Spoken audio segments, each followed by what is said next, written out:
Hey everyone, there's a lot of weapons in Dead by Daylight, and every killer has one. We're ranking them all right now. Alright, now to guide me tonight, I am going to be using 4 criteria in order to rank these as fairly as possible. The first criteria is practicality. How practical is the weapon? The second criteria is how much does it fit the character, their lore, etc. The third category is going to be how creative is the weapon, and the fourth is going to be how much does it interest me? How unique is it? Each of those will be scored up to 5 points with a grand total of a perfect score being 20. And so I've given every single tier a point value, and depending on how many points they score, that's where I'll tier list it. So there you go. So we're going to start tonight with the Trapper as always, and he has the Cleaver as his main weapon. Practicality, I gave it a 3. It's effective but bulky. I feel like some weapons would be more effective, but you know, it's effective enough. So 3 for practicality. It fits his character pretty well. It matches his rustic aesthetic, so I gave that a 5. For creativity, I gave it a 4 because it does take some engineering. It's kind of cobbled together. For interest, I find it, you know, a pretty intimidating weapon and one of the more interesting ones, so I give it a 4 for a grand total of 16, making Trapper A tier.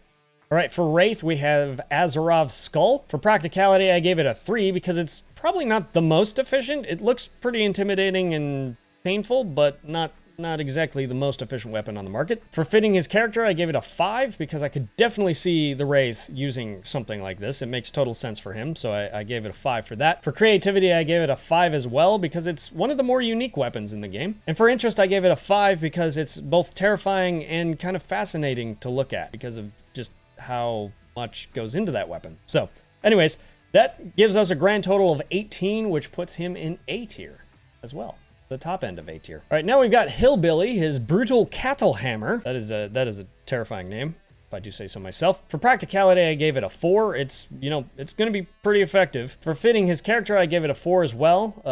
You know, it fits his character well, but he could also use different weapons, I guess. So, you know, I give it a 4 for that reason. For creativity, I gave it a 1. It's a hammer. There you go. And for interest, I kind of gave it a 1 as well. It's meh to me. It's not the most interesting weapon in the game by a long shot. So that gives him a total of 10, which is C tier.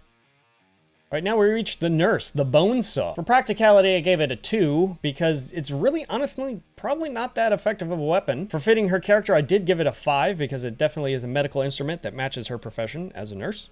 So it makes sense. For creativity, I gave it a 3. It's an interesting choice, but didn't really require any modification or add-ons or anything like that. So, you know, it's okay. And for interest, I gave it a 3. It's a decent weapon, but not great. So that gives us a grand total of 13 or B tier for the Nurse. All right, now we got Myers, the kitchen knife. For practicality, I gave it a 5. It's classic and effective. There you go. Fitting his character, I gave it a 5 as well because it matches the license perfectly. For creativity, I give it a 1. It's boring. It's not at all creative. For interest, I gave it a 1 because, well, it's just basic and boring to me. You know, it's fitting for him, just boring. So that gives Myers a total of 12, and that puts him also in B tier. All right, now we have the Hag. For practicality, gave her a 2. It's just her claw. Not likely to do a whole lot in reality. Some of these weapons, it makes complete sense how the survivors go down in 2 hits. Her claw is not one of them to me. I mean, yeah, it would do damage, of course, but exactly how much, that's debatable. For fitting her character, I give it a 5. It does perfectly match her. I mean, she doesn't have much else going on, so I would say, you know, it would make sense for her to use her claw and for that to be her main attack weapon. So there you go. I think it fits her character quite well, so I gave her a 5. For creativity, I gave her a 2. It's her. It's what she had available to her at the time, her claw. Not exactly creative, but it works, I guess. And for interest, I also gave it a 2. It's okay, but it's not overly interesting. Total, 12, which actually still gets her in the B tier. There you go. All right, for Doctor, he wins the award for one of my favorite weapon names, the Stick. For practicality, I gave it a 3. It looks painful, but exactly how much of a threat is it? I don't know. For fitting his character, I gave it a 5 because it definitely matches his distressing nature. Creativity, I gave it a 4. Definitely took some engineering. Maybe could even bump that to a 5, but we'll leave it for 4 for now. And interest, I gave it a 3. It's basically a glorified club. It's a stick with sparks and spikes and stuff. So that gives him a grand total of 15, which also puts him in B tier, but at the upper end of B tier. All right, next up we have the Huntress. So for practicality, I gave her axe, the broad axe, a 4. It's slow but heavy. It definitely would be effective. It fits her character very well, so I give her a 5. I give it a 1 for creativity because it's really just an axe. There's no engineering involved. There's no add-ons, anything like that. It's a broad axe. And then for interest, I gave it a 4. Actually, I think her weapon is very intimidating, and that makes it interesting to me. So that gives her a total of 14, which is actually painful for me to put Huntress in B tier. But as far as her weapon is concerned, it comes out B tier. There you go. All right, next up we have Bubba with the Sledge. Practicality, I give it a 4. Pretty much similar to Hillbilly. It's a 4. It's quick, it's blunt, it's going to, do the job. Fitting his character, I give it a 5. It matches the license well. Creativity, 1. No modifications. It's boring, just like Hillbilly's was. And for interest, I gave it a 1 as well. It's okay. It's just kind of meh to me. All in all, total of 11, which puts it in the top of C tier for me. All right, now we have Freddy, the Clawed Glove. For practicality, I give it a 2. I mean, paper cuts suck, right? But, I mean, how super practical is it? Doesn't seem overly practical to me. For fitting his character, I gave it a 5. It matches the license well, obviously. For creativity, I gave it a 5. Certainly a creative way to go about crafting a weapon for a killer. And for interest, I give it a 4. It's very unique. I think it's one of the more unique weapons in the game. We gave him a total of 16, which actually bumps him into A tier. All right, so Pig. She has the Hidden Blade. I gave it a practicality of 5. Seems pretty effective. Simple, but effective. So for fitting her character, I gave it a 4 because she's stealthy. It's a stealthy weapon.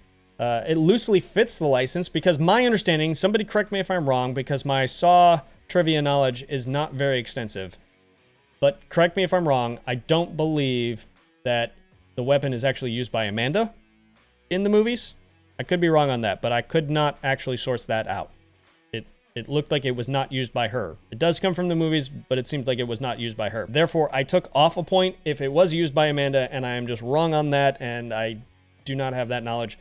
Then I might bump her to a 5 for that. But for now, I'm leaving it a 4. For creativity, I gave her a 4. It obviously took significant engineering to pull that off, so it's a 4, at least. For interest, I gave it a 4 as well. I think it's one of the more unique weapons. So, yeah. A total of 17 for the Pig, which puts her in A tier. All right, now we reach the Clown. He has the Madame Butterfly. Its practicality is 5. Pretty much anyone who's running a knife, I'm going to give a practicality of 5. It does its job. For fitting his character, I gave it a 4. For some reason, I just don't see the Clown using anything else. It just seems to match him quite well. For creativity, I gave it a 1. It's a knife. Not very creative. For interest, I gave it a 2. It's okay. Not great, but okay. So, total 12, which puts him in B tier. All right, now we have Spirit with the Shattered Katana. For practicality, I gave it a 5.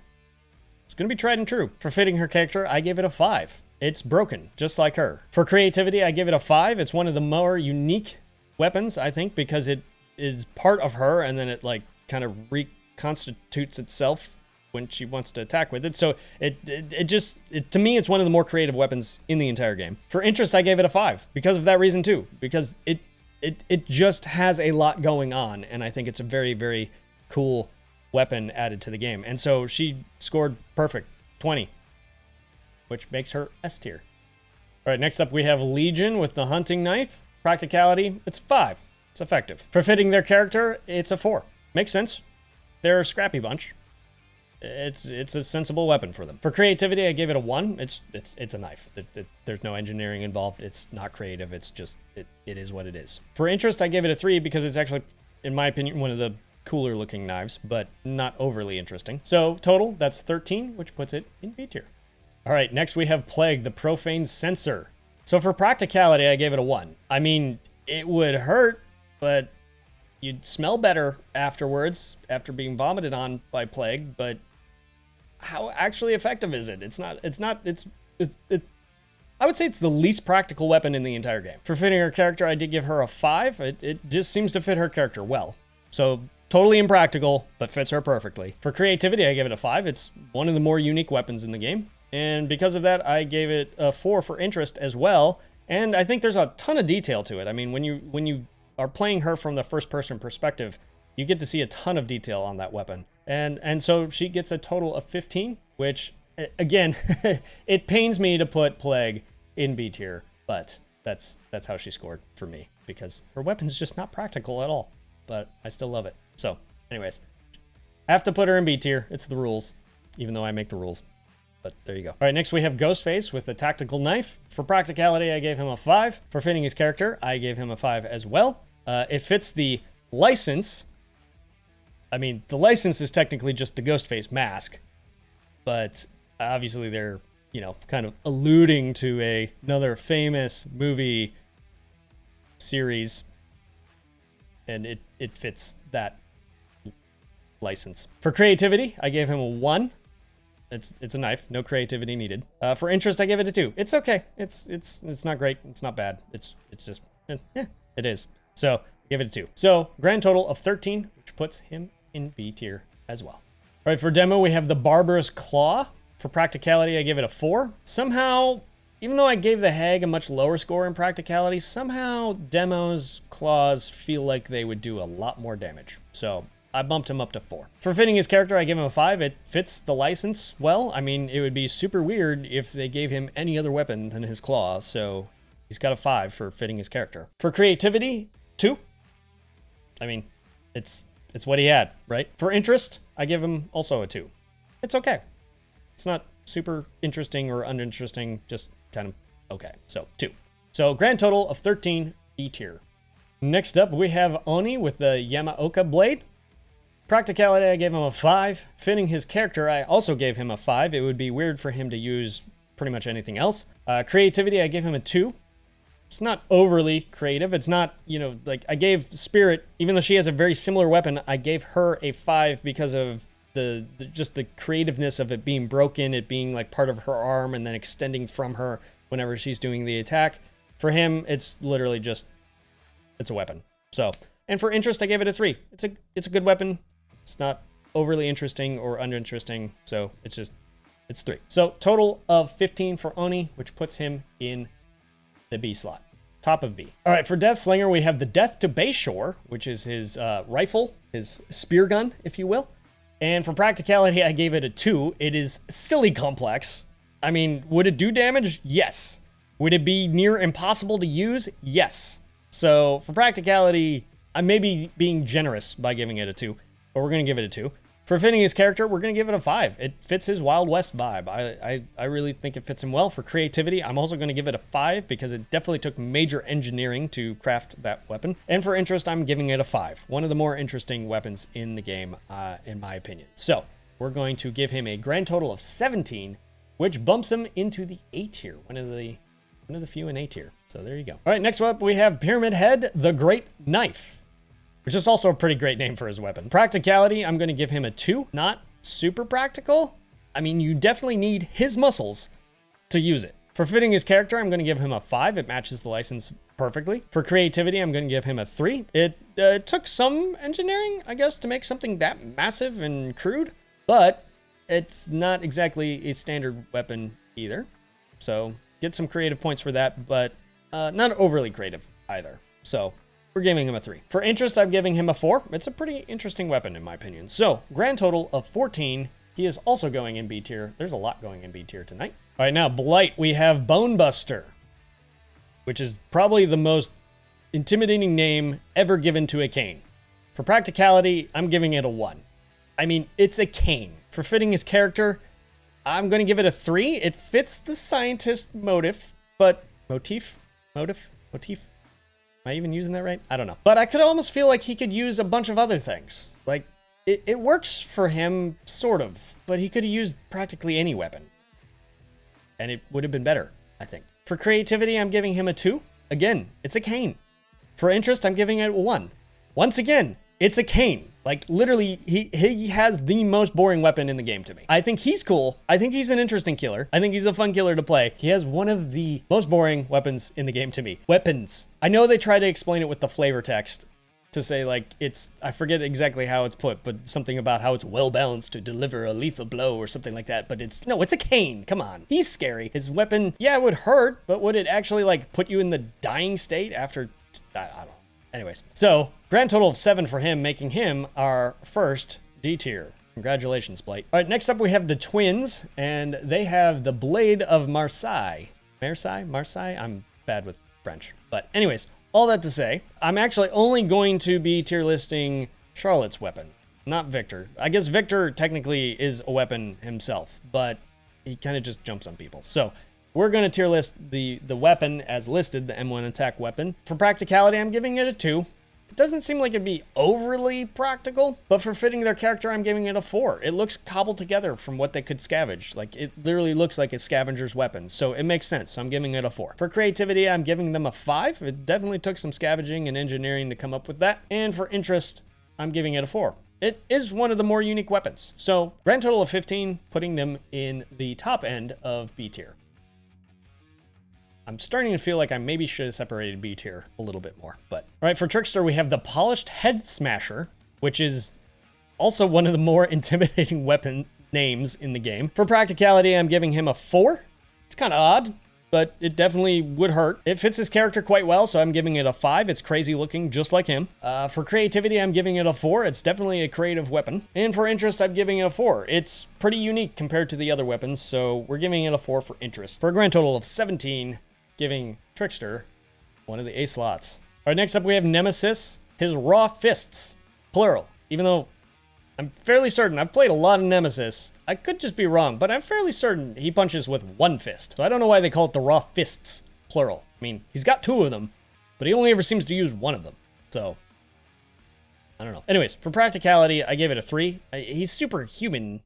So it's a superhuman punch, but I just don't see it doing as much damage as the others. So I'm not going to, I don't feel right giving it a 4 or 5. It's a punch.